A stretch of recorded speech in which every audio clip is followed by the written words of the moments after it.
ಉತ್ತರ ಕನ್ನಡ ಜಿಲ್ಲೆಯ ಪ್ರಮುಖ ಕರಾವಳಿ ಪಟ್ಟಣವಾದ ಭಟ್ಕಳದಲ್ಲಿ ಈಗ ತೀವ್ರ ಉದ್ವಿಗ್ನ ವಾತಾವರಣ ನಿರ್ಮಾಣವಾಗಿದೆ.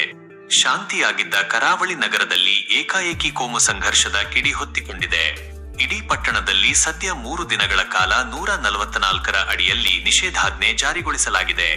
ಎಲ್ಲಿ ನೋಡಿದರೂ ಪೊಲೀಸ್ ಬಂದೋಬಸ್ತ್, ಹಿರಿಯ ಅಧಿಕಾರಿಗಳ ಹಗಲು ರಾತ್ರಿ ಗಸ್ತು ಮತ್ತು ಸಾರ್ವಜನಿಕರಲ್ಲಿ ಒಂದು ರೀತಿಯ ಆತಂಕ ಮನೆ ಮಾಡಿದೆ. ಇದಕ್ಕೆಲ್ಲ ಪ್ರಮುಖ ಕಾರಣವಾಗಿದ್ದು ಅಲ್ಲಿನ ಮೂರಿನಕಟ್ಟೆ ಅಥವಾ ಮೂರಿನಕಟ್ಟೆ ಜಾಗದ ವಿವಾದ. ಅಸಲಿಗೆ ಏನಿದು ಮೂರಿನಕಟ್ಟೆ ವಿವಾದ? ರಾಷ್ಟ್ರೀಯ ಹೆದ್ದಾರಿ ಪಕ್ಕದಲ್ಲಿರುವ ಒಂದು ಸಣ್ಣ ಧಾರ್ಮಿಕ ರಚನೆ ಇಷ್ಟೊಂದು ದೊಡ್ಡ ಮಟ್ಟದ ಸಂಘರ್ಷಕ್ಕೆ ದಾರಿ ಮಾಡಿಕೊಟ್ಟಿದ್ದು ಹೇಗೆ? ಇದರ ಸಂಪೂರ್ಣ ಹಿನ್ನೆಲೆಯನ್ನು ನಾವು ಈ ವಿಡಿಯೋದಲ್ಲಿ ವಿವರವಾಗಿ ತಿಳಿಯೋಣ. ಈ ವಿವಾದದ ಮೂಲ ಇರುವುದು ರಾಷ್ಟ್ರೀಯ ಹೆದ್ದಾರಿ 66ರ ವಿಸ್ತರಣೆ ಕಾಮಗಾರಿಯಲ್ಲಿ. ಭಟ್ಕಳ ಪಟ್ಟಣದ ಜಾಗಟೆಕಟ್ಟೆ ಬಳಿ ರಾಷ್ಟ್ರೀಯ ಹೆದ್ದಾರಿ ಅಗಲೀಕರಣ ಮಾಡುವ ಸಂದರ್ಭದಲ್ಲಿ ರಸ್ತೆ ಬದಿಯಲ್ಲಿದ್ದ ಹಿಂದೂ ಧಾರ್ಮಿಕ ರಚನೆಯಾದ ಮೂರಿನಕಟ್ಟೆಯನ್ನು ರಾಷ್ಟ್ರೀಯ ಹೆದ್ದಾರಿ ಪ್ರಾಧಿಕಾರದ ವತಿಯಿಂದ ತೆರವುಗೊಳಿಸಲಾಗಿತ್ತು. ಇದು ರಾಷ್ಟ್ರೀಯ ಹೆದ್ದಾರಿ ಪ್ರಾಧಿಕಾರದ ನಿಯಂತ್ರಣಕ್ಕೆ ಒಳಪಡುವ ಜಾಗವಾಗಿತ್ತು. ರಸ್ತೆ ಅಭಿವೃದ್ಧಿಗಾಗಿ ಇದನ್ನು ತೆರವುಗೊಳಿಸಿದಾಗ ಆರಂಭದಲ್ಲಿ ಯಾವುದೇ ದೊಡ್ಡ ಪ್ರತಿಭಟನೆಗಳು ನಡೆದಿರಲಿಲ್ಲ. ಆದರೆ ಸ್ಥಳೀಯ ಹಿಂದೂ ಸಮುದಾಯ ಮತ್ತು ಸಂಘಟನೆಗಳ ಪ್ರಕಾರ ಇದು ಇತಿಹಾಸ ಹೊಂದಿರುವ ಮತ್ತು ಭಾವನಾತ್ಮಕವಾಗಿ ಕನೆಕ್ಟ್ ಆಗಿರುವ ಧಾರ್ಮಿಕ ಶ್ರದ್ಧಾ ಕೇಂದ್ರವಾಗಿತ್ತು. ಹೀಗಾಗಿ ಆ ಜಾಗದಲ್ಲಿಯೇ ಮತ್ತೆ ಕಟ್ಟೆಯನ್ನು ಮರುನಿರ್ಮಾಣ ಮಾಡಬೇಕು ಎನ್ನುವ ಬೇಡಿಕೆ ಇತ್ತು. ಕೆಲವೇ ದಿನಗಳ ಹಿಂದೆ ಹೆದ್ದಾರಿ ಪ್ರಾಧಿಕಾರದ ವ್ಯಾಪ್ತಿಗೆ ಬರುವ ಅದೇ ಜಾಗದಲ್ಲಿ ಹಿಂದೂ ಕಾರ್ಯಕರ್ತರು ಒಟ್ಟಾಗಿ ಸೇರಿ ಈ ಮೂರಿನಕಟ್ಟೆಯನ್ನು ಪೊಲೀಸ್ ಬಂದೋಬಸ್ತ್ ನಡುವೆಯೇ ಮರುನಿರ್ಮಾಣ ಮಾಡಲು ಮುಂದಾದರು. ತಾತ್ಕಾಲಿಕವಾಗಿ ಅಲ್ಲಿ ಒಂದು ರಚನೆಯನ್ನು ನಿಲ್ಲಿಸಲಾಯಿತು. ಆದರೆ ಈ ಮರುನಿರ್ಮಾಣ ಕಾರ್ಯಕ್ಕೆ ಸ್ಥಳೀಯ ಮುಸ್ಲಿಂ ಸಮುದಾಯ ಹಾಗೂ ಅಲ್ಲಿನ ಪ್ರಮುಖ ಮುಸ್ಲಿಂ ಒಕ್ಕೂಟವಾದ ತಂಜೀಮ್ ಸಂಸ್ಥೆ ತೀವ್ರ ಆಕ್ಷೇಪ ವ್ಯಕ್ತಪಡಿಸಿತು.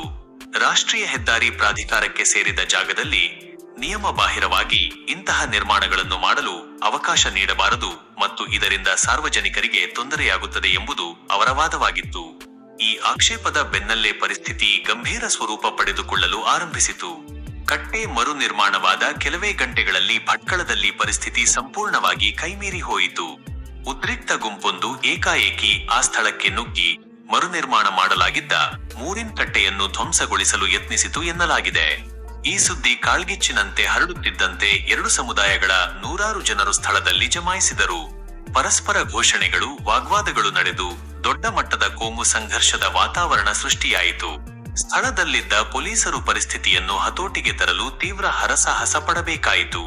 ಈ ಸಂದರ್ಭದಲ್ಲಿ ಉದ್ರಿಕ್ತ ಗುಂಪು ಪೊಲೀಸರ ಮೇಲೂ ಕಲ್ಲು ತೂರಾಟ ಮತ್ತು ಹಲ್ಲೆಗೆ ಮುಂದಾದಾಗ ಪರಿಸ್ಥಿತಿ ನಿಯಂತ್ರಿಸಲು ಪೊಲೀಸರು ತಕ್ಷಣವೇ ತೀವ್ರ ಲಾಠಿ ಚಾರ್ಜ್ ನಡೆಸಬೇಕಾಗಿ ಬಂತು. ಲಾಠಿ ಬೀಸುತ್ತಿದ್ದಂತೆ ಜನರೆಲ್ಲ ಚಲ್ಲಾಪಿಲ್ಲಿಯಾಗಿ ಓಡಿದರು. ಪ್ರಸ್ತುತ ಭಟ್ಕಳದಲ್ಲಿ ಪರಿಸ್ಥಿತಿ ಪೊಲೀಸರ ಸಂಪೂರ್ಣ ನಿಯಂತ್ರಣದಲ್ಲಿದೆ.